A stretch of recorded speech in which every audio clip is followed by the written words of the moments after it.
तो नमस्कार दोस्तों, स्वागत है आप सभी का एग्जाम टारगेट परिवार में। मैं हूं मुलायम प्रांजल और मैं आज आप लोगों के लिए लेकर आ गया हूं एसएससी जे सिविल का क्रैश कोर्स, जिसमें हम पूरा टेक्निकल तथा नॉन टेक्निकल दोनों को कवर करेंगे। अगर हम थोड़ा सा एग्जाम को देखें तो हमारा जो एसएससी जे प्री का एग्जाम होने वाला है वो 27 अक्टूबर से शुरू हो जाएगा। तो अगर हम पूरा देखें तो हमारे पास आज से लेकर कुल लगभग 82 दिन शेष रह गए हैं। तो हमारी पूरी कोशिश रहेगी कि अगर एग्जाम 27 अक्टूबर से कंडक्ट कराया जा रहा है तो सिलेबस को 15 अक्टूबर तक पूरी तरह से खत्म कर दिया जाए, क्योंकि उसके बाद जो समय बचेगा उसमें हम केवल और केवल प्रैक्टिस ही करेंगे। तो आज सबसे पहले मैं लेकर आ गया हूं आप लोगों के लिए सॉइल मैकेनिक्स। तो सॉइल मैकेनिक्स, जिसको सॉइल मैकेनिक्स या फाउंडेशन इंजीनियरिंग के नाम से भी जानते हैं, इसके कुछ अन्य नाम हैं जैसे जियो टेक्निकल इंजीनियरिंग। तो आज हम पढ़ने वाले हैं सॉइल मैकेनिक्स। तो सॉइल मैकेनिक्स को पढ़ने से पहले हम थोड़ा सा देख लेते हैं कि इसकी इंपॉर्टेंस क्या है। अब चूंकि सॉइल मैकेनिक्स को हम सिविल इंजीनियरिंग में पढ़ रहे हैं तो पहले हमको सिविल के बारे में पता होना चाहिए कि व्हाट इज सिविल। तो सिविल का फुल फॉर्म हम सबसे पहले देख लेते हैं कि सिविल का फुल फॉर्म क्या होता है। तो बहुत सारे लोगों को यह पता होता है कि सिविल का फुल फॉर्म है civilization is very important for life, लेकिन यह पूरी तरह से गलत है, ऐसा कभी बताइएगा मत। सिविल का जो फुल फॉर्म होता है वो मैं आपको बता रहा हूं। सिविल का फुल फॉर्म है construction investigation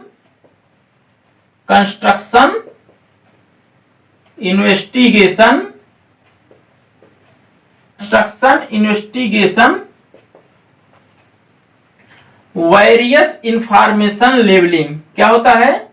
construction investigation various information levelling,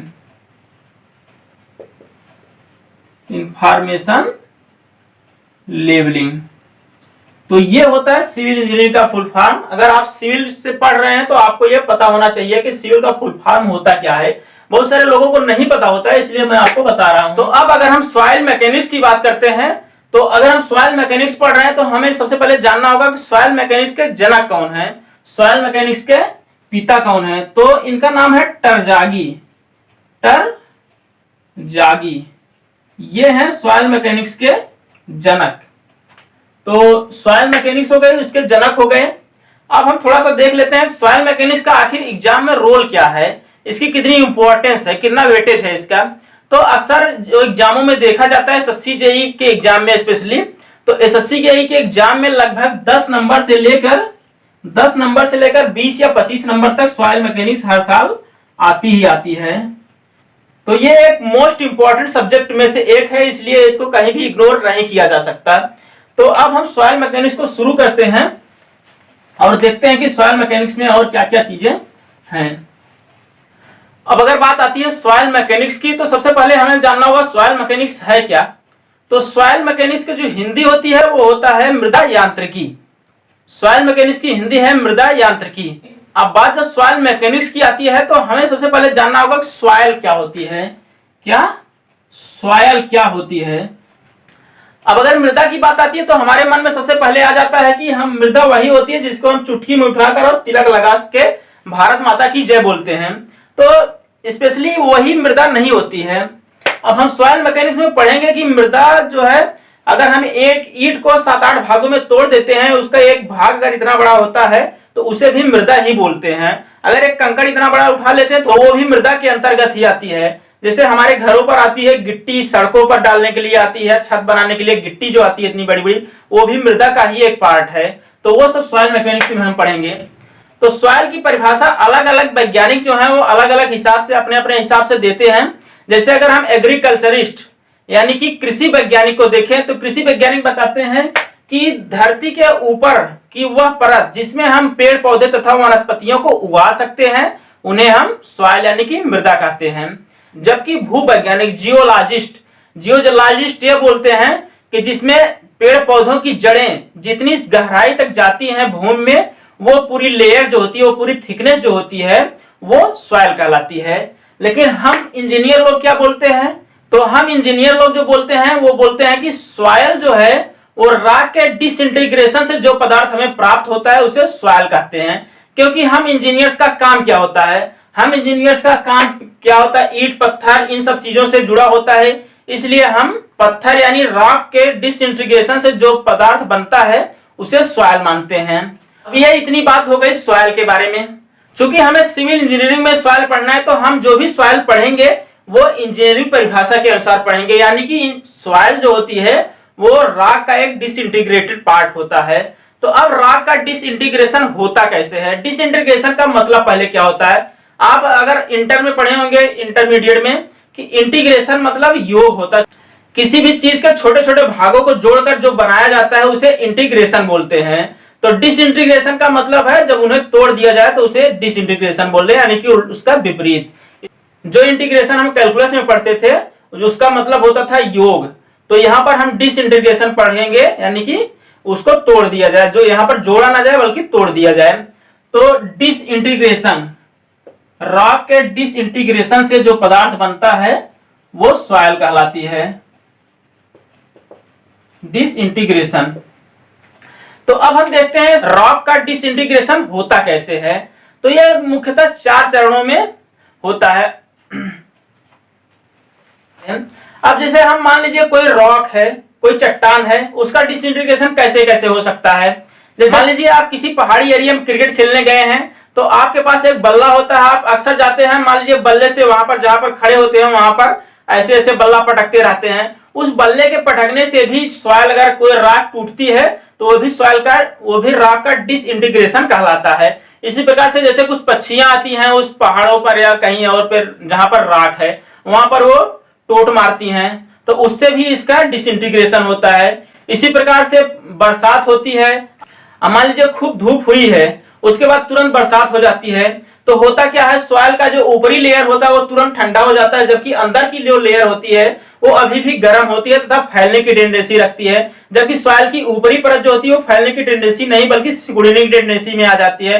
तो इससे क्या होता है, अंदर और बाहर टेम्परेचर डिफरेंस होता है। तो आप जानते हैं जब टेम्परेचर डिफरेंस होता है तो जो ब्रिटल मटेरियल होते हैं वो अपने आप टूट जाते हैं। तो इस प्रकार से रॉक का डिसइंटीग्रेशन होता है। लेकिन सॉइल, रॉक से सॉइल बनने की प्रक्रिया इतनी भी आसान नहीं है। बस ये डिसइंटीग्रेशन को ही हम सॉइल नहीं बोल देंगे।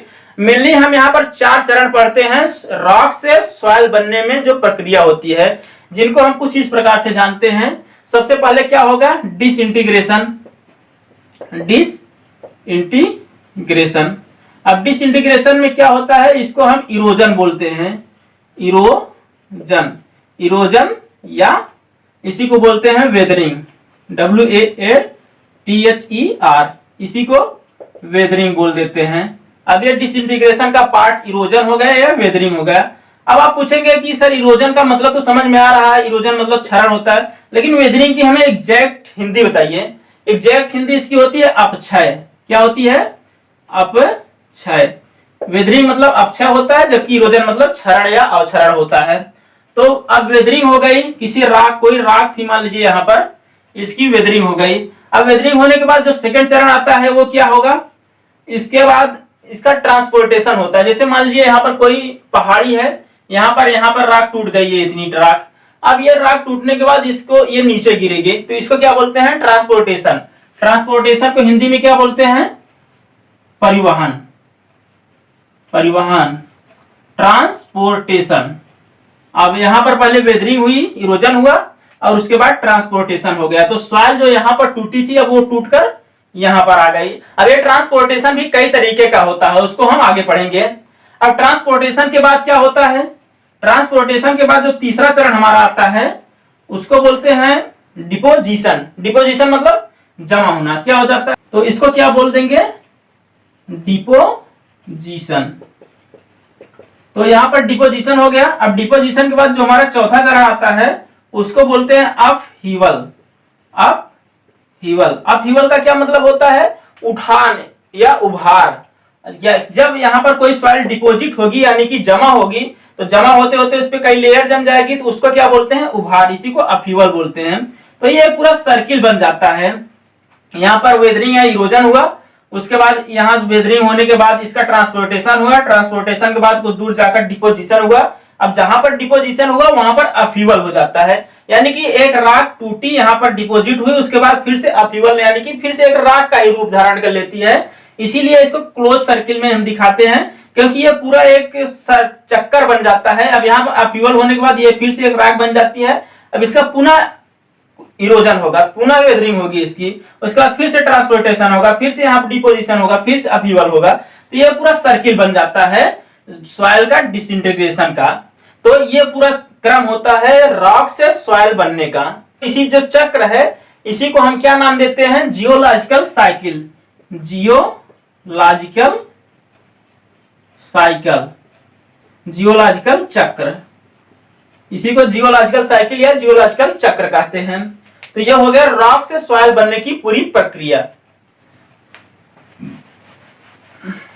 तो दोस्तों हमने जियोलॉजिकल साइकिल यानी कि रॉक से सॉइल बनने की पूरी प्रक्रिया को पढ़ा, जिसमें 4 चरण होते हैं। अब हम इन 4 चरणों को अलग अलग पढ़ेंगे, जिसमें वेदरिंग, ट्रांसपोर्टेशन, डिपोजिशन तथा अपीवल को हम अलग अलग पढ़ेंगे। तो सबसे पहले हमारा आता है, क्या आता है? वेदरिंग या इरोजन। वेदरिंग। तो वेदरिंग में हम देखेंगे कि वेदरिंग कितने प्रकार की होती है। तो ये जो वेदरिंग है ये भी 2 प्रकार की होती है। पहली हो गई फिजिकल वेदरिंग। क्या हो गई? Physical weathering. और दूसरी जो हमारी हो जाती है वो है केमिकल वेदरिंग। पहली हमारी हो गई फिजिकल वेदरिंग और उसके बाद जो दूसरी होगी वो है क्या? Chemical weathering. क्या? Chemical weathering. तो फिजिकल वेदरिंग और केमिकल वेदरिंग 2 प्रकार से वेदरिंग होती है। अब फिजिकल वेदरिंग क्या होती है? फिजिकल वेदरिंग में क्या हो सकता है? जैसे जो मैकेनिकल वेदरिंग होती है उसको हम फिजिकल वेदरिंग में लेते हैं। अब मैकेनिकल वेदरिंग में क्या होता है? जैसे आप किसी रॉक को एक पत्थर से मारकर तोड़ देते हैं या किसी लोहे के रॉड से मारकर तोड़ देते हैं, तो वो हमारा फिजिकल वेदरिंग के अंतर्गत आता है। जैसे पक्षी आता है उस पर कोई टोट मारता है तो वो फिजिकल वेदरिंग के अंतर्गत आता है। या बम से हम अगर उसको उड़ा देते हैं तो हमारा सब पूरा फिजिकल वेदरिंग के अंतर्गत आता है। लेकिन केमिकल वेदरिंग क्या होता है? केमिकल वेदरिंग आप जानते हैं, केमिकल वेदरिंग तभी होगा जब उसमें कोई केमिकल चेंजेस होगा। जैसे हम 11th-12th में पढ़ते थे कि दूध से दही का जमना किस प्रकार का परिवर्तन है, तो उसका सही ऑप्शन क्या होता था? वो केमिकल परिवर्तन था। तो उसी प्रकार से कुछ केमिकल परिवर्तन यहाँ पर रॉक में भी होता है।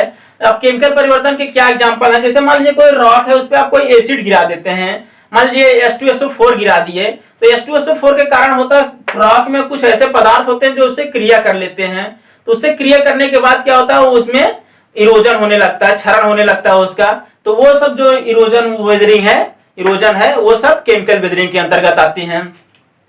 और हम फिजिकल वेदरिंग और केमिकल वेदरिंग के आधार पर सॉइल का वर्गीकरण भी आगे करेंगे, सॉइल को अलग अलग पढ़ेंगे भी। जैसे फिजिकल वेदरिंग के अंतर्गत देखेंगे कि फिजिकल वेदरिंग से जो सॉइल हमारी बनती है वो कौन सी सॉइल बनती है? वो सैंड बनती है या ग्रेवल बनती है। सैंड या ग्रेवल वाली सॉइल जो हमारी बनती है वो फिजिकल वेदरिंग से बनती है, जबकि हमारी क्ले और सिल्ट जो बनती है वो केमिकल वेदरिंग से बनती है।